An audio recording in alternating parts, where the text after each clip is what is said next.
Assalamualaikum warahmatullahi wabarakatuh.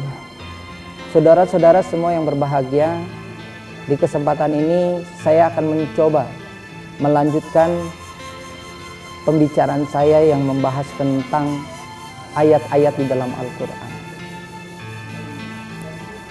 yang mana pernah saya sampaikan beberapa waktu lalu. Satu Al-Quran itu jumlah ayatnya dalam satu Al-Quran ini ada 6.236 ayat, yang mana selama ini terkenalnya, bahkan yang kita ketahui kebanyakan, jumlah ayat ada 6.666. Maka ada unsur ketertarikan di dalam diri saya untuk menghitung langsung dan mencari tahu tentang kebenaran ayat tersebut.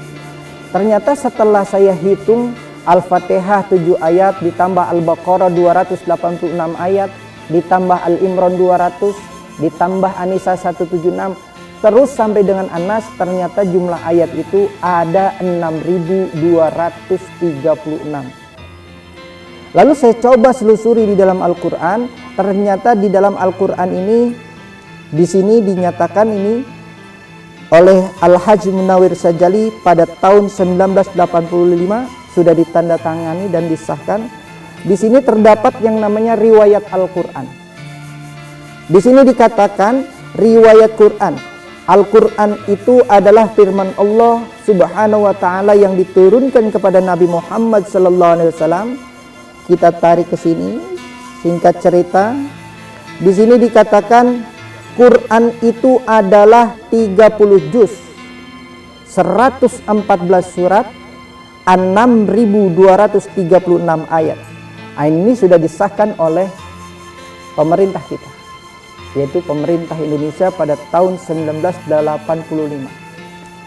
Kemudian saya mencoba membuka Quran cetakan dari Arab Saudi. Ternyata di dalam Quran yang dicetak oleh Arab Saudi sendiri pun di sini dikatakan sejarah Quran itu, riwayat Quran itu, kalau di sini disebutnya riwayat hadal mushaf. Nah, di sini ini Qul a'udzu birabbin nas, di sini riwayat hadal mushaf. Kalau dilihat di sini dikatakan di lembar sebelah sininya, di baris yang keberapa ini? 1 2 3 4 5 6 7 8 9 10 11 12 13 14 15 16 17. Di baris yang ke-17 di sini dikatakan wa adadu ayil Qur'an ala tariqatihim, jumlah ayat Al-Qur'an sesuai dengan tariqahnya adalah 6.236 ayat. Maka terjawab sudahlah yang selama ini menjadi kontroversi kita selama ini. Karena yang kita ketahui selama ini jumlah ayat ada 6.666. Ternyata negara kita pun sudah mengumumkan melalui pernyataan pemerintahnya bahwasanya jumlah ayat yang benar 6.236. Saudara-saudara semua yang berbahagia, di kesempatan ini saya akan mencoba Al-Quran ini, yang mana Quran ini dijadikan sebagai petunjuk untuk manusia dari Allah Subhanahu wa taala. Maka kalau kita buka Al-Quran ini, di sini kalau kita lihat, di sini dia mulai di halaman 5, 4, kalau kita lihat mundur, 3, 2. Fatihah terletak di halaman 2, Al-Baqarah terletak di halaman 3, dan halaman 1 Al-Quran kosong. Baik.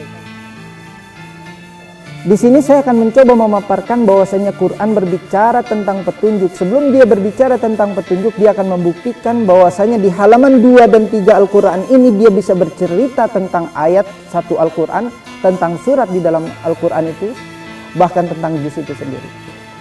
Mana? Sekarang kita perhatikan di sini. Dasar hukumnya adalah di dalam surat 17 ayat 12 kita disuruh belajar ilmu matematik, yang mana surat Al-Isra ayat 12 kita disuruh belajar ilmu matematik tersebut. Lahirlah rumusan dasar ilmu matematik, tambah, bagi, kali, dan kurang. Di dalam surat 10 ayat 5 pun sama. Ada perintah Allah yang menyatakan kita disuruh mempelajari ilmu matematik. Lalu mana landasan hukumnya tentang ilmu angkanya? Kalau tadi perintah belajar ilmu matematiknya, ilmu hitung. Landasannya berbicara angka itu terdapat di dalam surat 74 ayat 30. Yang mana Allah berkata, "Alaiha tis'ata asar." Rahasia kebesaran Allah di balik angka 1 sampai 9 plus 0. Atau 19 malaikat penjaga. Di ayat ini dari angka 1 sampai 9 semua sudah ada. Lalu coba kita lihat Al-Qur'an ini. Ini di sini kalau kita buka Al-Qur'an itu ketika Allah turunkan secara berangsur-angsur ayat demi ayat, di mana ada ayat pasti ada angka. Sebagai tanda kebesaran Allah. Kalau kita lihat di sini halaman ada angka, ayat ada angka. Contoh hal alif lam mim angkanya 1. Lalu kalau kita lihat di sini di dalam suratul Fatihah ini kita mengetahui secara keseluruhannya bahwasanya Fatihah ini jumlahnya 7 ayat. Kalau kita buat deret hitung sederhana dari jumlah ayat ini di dalam suratul Fatihah, kita lihat 1 ditambah 2 akan menghasilkan 3, ditambah 3 6, ditambah 4 10, ditambah 5 15, ditambah 6 21, ditambah 7 28. Ini total deret hitung sederhana jumlah ayat di dalam suratul Fatihah. Karena dia diletakkan di halaman 2, 28 ditambah 2 maka menghasilkan 30. Oleh karenanya lah Fatihah ini disebut julukannya Ummul Quran, karena dia bisa bercerita tentang 30 juz di dalam Al-Quran. Ini pesan yang tersirat di balik angka yang tersurat. Ternyata Quran ini 30 juz di sini di dalam suratul Fatihah sudah diceritakan. Ada 30 juz kalau kita buat deret hitung tadi. Ini dasar rumusan matematika yang kita pakai tambah. Sekarang bisa nggak kita pakai kali? Kita coba di sini. Karena Fatihah diletakkan di halaman 2. Al-Baqarah di sini alif lam mim dari ayat 1 sampai 4 diletakkan di halaman 3. Maka kita silang. Halaman 3 ini dikali jumlah ayat suratul Fatihah, berarti 7 dikali 3. Maka akan menghasilkan yang namanya angka 7 dikali 3.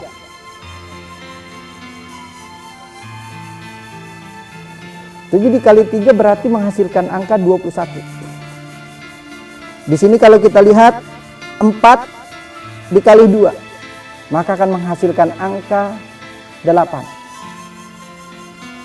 Satunya mana? Satunya Quran halamannya kosong. Kosong dalam rumusan matematik 0 pangkat 1 sama dengan 1 atau 0 sama dengan 1. Coba kita totalkan. Kalau 3 dikali 7 menghasilkan 21, 2 dikali 4 menghasilkan 8, 21 ditambah 8 maka 29. Halaman 1 Quran itu kosong, maka 29 ditambah 1 totalnya 30. Berbicara 30 juz di dalam Al-Quran. Saudara-saudara semua yang berbahagia, itu jumlah ayat di dalam Al-Quran. Sekarang coba kita lihat surat.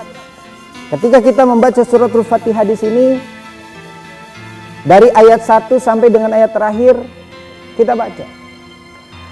Ada intisari ayat suratul Fatihah ini yang mana ayat tersebut menceritakan tentang isi surat-surat di dalam Al-Quran. Di mana letaknya?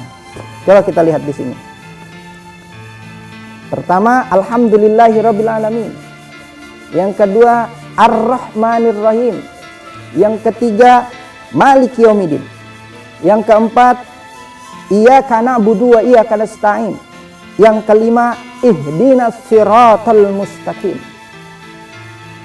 Yang mana di ayat kelima ini ada ayat yang menerangkan bahwasanya manusia berharap kepada Allah petunjuk jalan yang lurus. Kata mustaqim di sinilah yang mempunyai makna yang begitu luas. Coba kita perhatikan di sini. Al-mustaqim, alif lam di sini menyatakan alif lam ma'rifat. Alif lam ma'rifat itu berarti alif lam itu sudah pasti kebenarannya. Maka kita coba lepas alif lamnya di sini karena kepastian itu milik Sang Pencipta. Mustaqim, lurus. Karena al itu yang, mustaqim itu lurus, berarti di sini al-mustaqim yang lurus. Mustaqim itu sendiri terdiri dari huruf mim, sin, ta, qaf, ya, dan mim. Konsonan hijaiyah di dalam Al-Quran itu ada 30. Alif 1, ba 2, ta 3, sa 4, jim 5, ha 6, kho 7, dal 8, dan seterusnya sampai dengan ya 30. Maka kalau hijaiyah ini mempunyai angka nilai, sekarang kita perhatikan di sini huruf mim, mustaqim, lurus. Asal katanya yang lurus itu asal katanya lurus. Mim huruf ke-24. Kemudian sin huruf ke-12. Ta huruf ke-3. Qaf ke-21. Ya 30. Mim 24. Maka kalau kita totalkan keseluruhannya 24 huruf mim ditambah sin 12, maka 36. 24 tambah 12. 36 ditambah ta 3. Berarti 39. 39 ditambah qaf 21. Berarti 60. Ditambah ya 30. Berarti 90. Ditambah mim 24. Maka menghasilkan total 114. Nah, angka 114 surat ini ternyata sudah tertera di kalimat mustaqim. Jadi ketika manusia memohon kepada Allah, ihdinas siratal mustaqim, ya Allah berilah kami petunjuk jalan yang lurus. Ternyata petunjuk jalan yang lurus sudah tertera di dalam Al-Quran 114 surat. Yang menjadi permasalahannya adalah, maukah manusia yang mempelajarinya? Maukah manusia membacanya? Maukah manusia mengkajinya? Nah, angka 114 surat ini melambangkan jumlah surat di dalam Al-Quran, juga melambangkan sebagai surat An-Nas, jamak dari kata insan. Insanun, insani, an-nasun. Satu manusia, dua manusia, dan banyak manusia. Kesimpulannya berarti adalah 114 surat ini pesan, petunjuk, tanda keajaiban Allah yang diturunkan oleh Allah melalui malaikat kepada Nabi Muhammad diperuntukkan untuk manusia di seluruh muka bumi ini. Tadi juz sudah, surat sudah, sekarang kita cari tahu tentang ayat. Saudara-saudara subhanahu yang berbahagia, kalau kita lihat dari sini, tadi jumlah ayat ada 6.236. Ternyata kalau kita perhatikan di Quran ini baris Al-Fatihah di Al-Quran ini ada 1, 2, 3, 4, 5, 6. Dia diletakkan di halaman 2. Ini 3. 1, 2, 3, 4, 5, 6. 6.236 jumlah ayat di dalam Al-Quran. Jadi kalau manusia menciptakan buku ada headline-nya, Al-Quran pun sama. Ini daftar isi Quran di sini ada. Bisa nggak dari halaman ini bercerita sejarah? Bisa, saya akan buktikan. Sekarang kita lihat di sini. Fatihah jumlah ayatnya 7 di halaman ini. Di sini Al-Baqarah di halaman ini jumlah ayatnya 4. Kalau kita dekatkan 47. Kemudian angka 47 ini kita korelasikan ke surat di dalam Al-Quran. Surat ke-47 adalah surat Muhammad. Allah turunkan Quran ini melalui malaikat kepada Nabi Muhammad.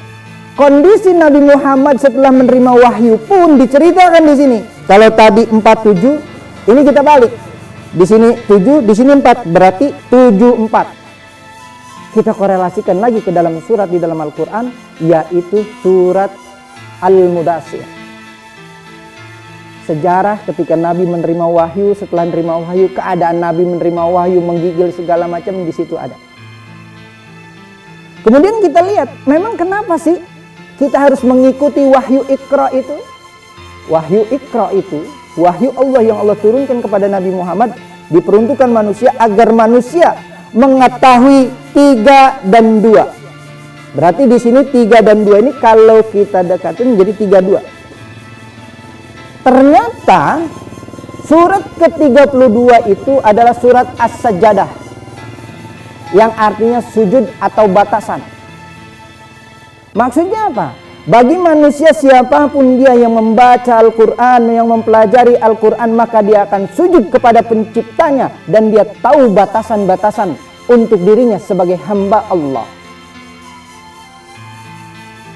Mana yang punya dia, mana yang bukan, mana hak dia, mana bukan. Itu dia tahu batasannya. Kenapa selama ini orang seolah-olah tidak tahu batasan? Bahkan lepas dari batasan-batasan yang sudah ditentukan sama Allah Subhanahu wa Ta'ala. Saudara-saudara semua yang berbahagia. Lalu kalau mereka sudah tahu batasan itu, ciri-cirinya apa? Di sini dikatakan, kalau kita lihat tadi 3, 2, sekarang kita balik 2, 3. 2, 3 ini kalau angka 2, 3 kita korelasikan lagi ke dalam Al-Quran, maka terdapat surat Al-Mu'minun. Siapapun orangnya, ketika dia mengikuti perintah Allah, petunjuk-petunjuk Allah, maka dia akan tahu batasan-batasan bagi dirinya. Mana hak dia, mana bukan. Apa peranan dia sebagai abad, hamba kepada Allah. Maka dia termasuk kelompok orang-orang mukmin, orang-orang yang beruntung. Makanya di dalam surat Al-Mu'minun dikatakan di ayat 1, qad aflahal mu'minun. Beruntunglah orang mukmin. Yang bagaimana? Yang mengikuti jejak peninggalan para rasul yang tertera di dalam Al-Quran secara tertulis berdasarkan wahyu Allah ataupun hadis Rasulullah. Saudara-saudara yang berbahagia semua, di sini satu lagi akan saya sampaikan. Kenapa kalau kita buka Quran di halaman Quran ini, baik Quran ini ataupun Quran yang lainnya, halaman Fatihah dan Alif Lam Mim selalu dihiasi. Coba kita lihat di sini. Ini dihiasin, di sini dihiasin, di sini tidak. Sekarang kita lihat total dari keseluruhan jumlah ayat Al-Fatihah, 7 ayat dibuat deret hitung tadi ditambah dengan halaman, maka sebelah sini akan menghasilkan 30, melambangkan tentang juz di dalam Al-Quran. Sebelah sini kita buat deret hitung, jumlah ayatnya 4, sebelah yang satunya lagi kita buat deret hitung. 1 ditambah 2 maka hasilnya 3, ditambah 3 hasilnya 6, ditambah 4 hasilnya 10. Karena dia diletakkan di halaman 3, maka 10 ditambah 3, 13. Kalau kita gabung sebelah sini 30, sebelah sini 13, maka akan menghasilkan angka 43.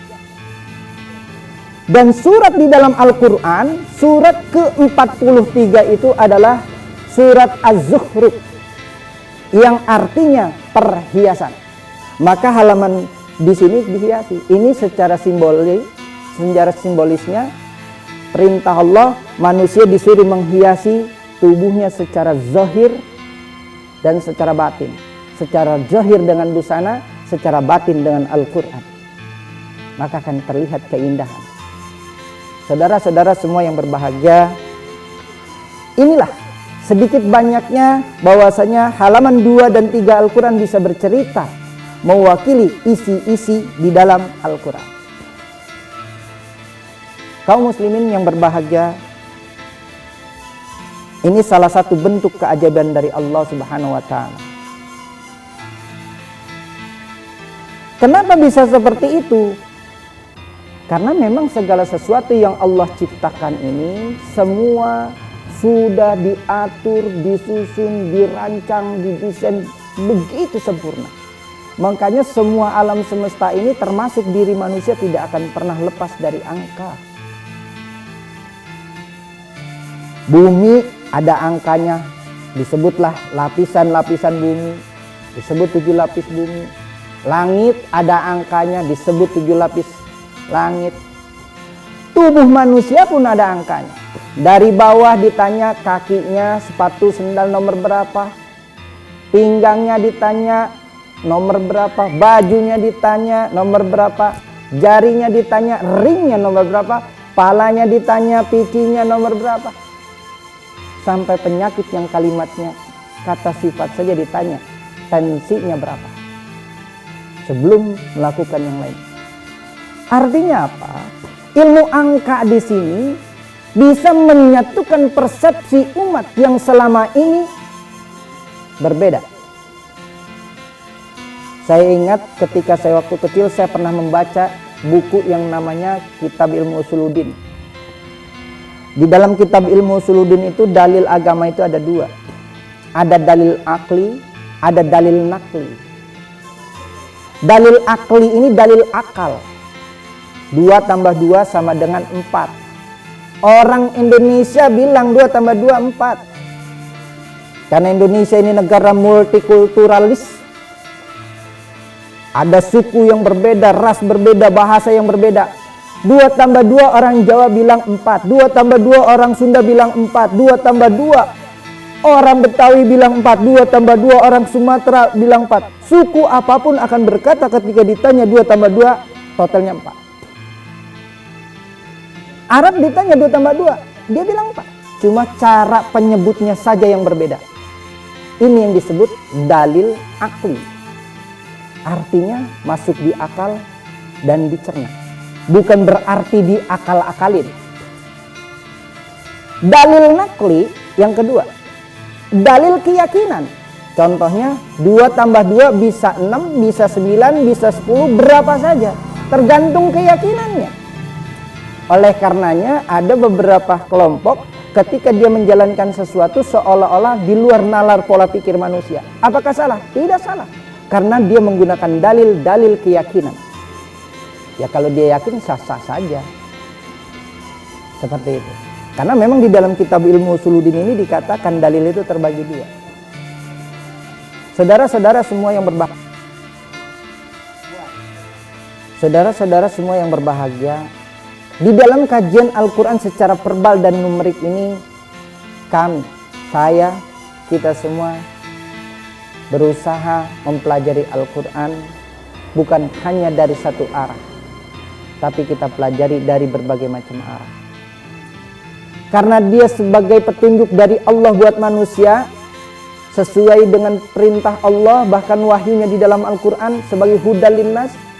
Karena dia berbicara sebagai petunjuk buat manusia, maka segala sesuatu yang tertera di dalam Al-Quran ini adalah petunjuk dari Allah, yang mana ketika kita bisa mengupas, memecahkan simbol tersebut, kita akan mendapatkan sedikit banyaknya bocoran ilmu pengetahuan yang bisa kita konsumsi untuk dasar melakukan ihsan. Saudara-saudara semua, teman-teman yang berbahagia,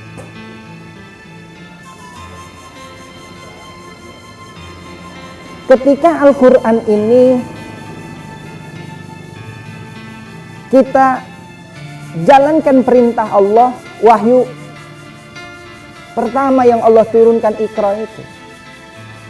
Dan surat 29 ayat 45, yang ayat pertamanya itu dikatakan di ayat 45 di surat Al-Ankabut, Utslu, yang maknanya artinya Iqra, tapi dia lebih mendalam, lebih perintah melakukan observasi. Kita disuruh melakukan observasi, penelitian, kajian dalam tentang apa-apa yang diwahyukan oleh Allah. Maka di dalam surat 29 ayat 45 itu dikatakan oleh Allah, "Utslu ma uhiya ilaika minal kitab wa aqimis shalah inna sholata tanha 'anil fahsya'i wal munkar wa la dzikrallahi akbar wallahu ya'lamu ma tasna'un." Jadi perintah Allah itu, kata Allah apa? Utslu, disuruh lakukan observasi. Observasi tentang apa? Tentang Al-Quran. Apa yang harus diobservasi? Kalau kita lihat Al-Quran ini, kenapa Al-Quran setebal ini? Kenapa Al-Quran ini halamannya seperti ini? Kenapa Al-Quran petunjuk dari Allah, kitab suci buat manusia, tapi nama-nama judulnya dikasih nama-nama binatang? Ada nama semut, disebutlah surat An-Naml. Ada nama gajah, disebutlah surat Al-Fil. Ada surat yang mewakili manusia, ada Al-Imran, ada An-Nisa, ada Al-Insan, ada An-Nas. Surat mewakili alam, dia ada berbicara bulan, bintang, matahari, batu, dan lain sebagainya. Kita disuruh melakukan observasi ini. Kenapa di samping Al-Quran kalau kita buka, Al-Quran ini dikasih tandanya di lembaran paling pinggir itu hurufnya ain. Bukannya fa, bukannya qaf, bukannya ta. Kenapa hurufnya ain? Karena ain di sini menjadi simbol ilmu, amal, dan ibadah. Jadi setiap lembaran Al-Quran kalau dilakukan observasi akan melahirkan ilmu, pengetahuan yang bisa diimplementasikan dalam kehidupan sehari-hari. Amal artinya kerja. Orang bekerja apapun itu mesti ada landasannya. Pengetahuan disebutlah ilmu. Karena kalau orang bekerja ada ilmunya, lahirlah yang namanya mutu dan kualitas, bukan kuantitas. Ibadah sama. Ketika manusia melakukan ibadah, ada landasan ilmunya, maka setiap ibadah yang dia lakukan melahirkan mutu dan kualitas. Ini simbol ain di samping Al-Quran. Insya Allah nanti di kesempatan lainnya saya akan kupas pesan apa di balik huruf ain yang tersurat di balik ayat-ayat dan lembaran-lembaran Al-Quran yang tersirat ini. Saudara-saudara semua yang berbahagia, inilah kita disuruh melakukan observasi tentang Al-Quran. Sekarang ayat itu sendiri ada beberapa macam. Ada yang namanya ayat kauniyah. Apa ini ayat kauniyah? Ayat-ayat alam. Makanya judul surat ini mewakili alam. Seperti yang tadi saya bilang. Fatihah, Al-Baqarah, Al-Imran, An-Nisa, Al-Ma'idah, Al-An'am. Pembukaan, sapi, laki-laki, perempuan, hidangan, binatang ternak. Kenapa? Judulnya ini dikasih nama-nama alam. Dinamakanlah ayat-ayat kauniyah. Yang kedua, ayat qauliyah. Apa itu qauliyah? Kata-kata Allah, firman Allah. Dzalikal kitabu la raiba fihi hudal lil muttaqin. Ini adalah qauliyah, kata-kata Allah. Kemudian ada ayat apa lagi? Ada ayat mutasyabihat. Ayat yang mengandung unsur samar atau ambigu, yang mana untuk memahami ayat tersebut membutuhkan penafsiran lain untuk mengetahui pesan di balik ayat tersebut. Ada muhkamat, tadi mutasyabihat, selanjutnya ada muhkamat. Muhkamat ini apa? Ayat-ayat yang sudah jelas. Ayat-ayat yang sudah jelas, yang tidak perlu kita bantah lagi. Kemudian ada ayat juga. Ada ayat apa lagi? Ada yang disebut verbal. Verbal ini bahasa lainnya bisa disebut bayan. Verbal ini dia mempunyai 4 arti. Yang pertama bisa diartikan sebagai, verbal itu bisa diartikan sebagai lisan. Yang kedua sebagai oral. Yang ketiga bisa diartikan sebagai khayalan. Yang keempat bisa diartikan linguistik. Ayat secara verbal kalau ditinjau berdasarkan arti lisan, ya ucapan. Maka ayat-ayat ini adalah ucapan-ucapan Allah Subhanahu wa ta'ala. Kalau verbal ditinjau secara arti, dari ayat ditinjau secara verbal berdasarkan arti tadi, lisan. Kemudian oral, perbincangan, dibicarakan. Dari mulut ke mulut, dari mulut ke mulut. Yang setiap hari diperbincangkan, tetapi yang diucapkannya dia tidak mengerti. Ada juga ayat yang berbicara di sini, ayat verbal, di situ melahirkan tentang khayalan. Maka di dalam Al-Quran ini bercerita seolah-olah neraka, sorga, neraka, surga, pahala, dosa ini adalah khayalan. Kenapa? Karena belum ada satu orang pun yang melakukan rekreasi ke sana. Belum ada satu orang pun yang melakukan traveling ke alam sana. Maka yang diceritakan di alam Al-Quran ini, di dalam Al-Quran ini seolah-olah hayalan tentang sorga, hayalan tentang neraka. Suatu saat kalau kita sudah pada selesai dari kehidupan, kita meninggal dari dunia, yang dibilang hayalan menjadi kenyataan, dan yang sekarang nyata kita alami tinggal cerita dari kehidupan kita. Kemudian ayat secara verbal melahirkan linguistik. Linguistik ini bahasa. Nah, dari bahasa ini melahirkan sedikitnya dari sekian banyak melahirkan 3 ilmu. Di antaranya pertama, bisa melahirkan pengetahuan secara kognitif. Yang kedua, psikologi. Yang ketiga, antropologi. Kognitif ini apa? Kognitif ini adalah proses berpikir seseorang tentang sesuatu, yang mana prosesnya ini akan menghasilkan ilmu pengetahuan. Dan dari ilmu pengetahuannya itu bisa dimanipulasi berdasarkan memahami, menganalisa, dan mempelajari. Contoh dari kognitif ini, di zaman Rasulullah, Nabi Nuh alaihissalam menciptakan alat transportasi yang disebut perahu. Ketika dikembangkan, perahu ada berapa macam? Ada perahu layar, ada perahu selam, dan lain sebagainya. Begitu pula alat transportasi darat, mobil, ada berapa macam bentuk. Dari yang sederhana, sepeda, motor, mobil, sampai yang terbang di angkasa. Itu bentuk dari pengembangan hasil berpikir tadi. Kemudian psikologi, ini ilmu mental. Maka lahirlah pakar-pakar psikologi. Lalu kalau verbal ini tadi menghasilkan linguistik, yang mana linguistik ini menghasilkan pengetahuan secara antropologi. Antropologinya apa?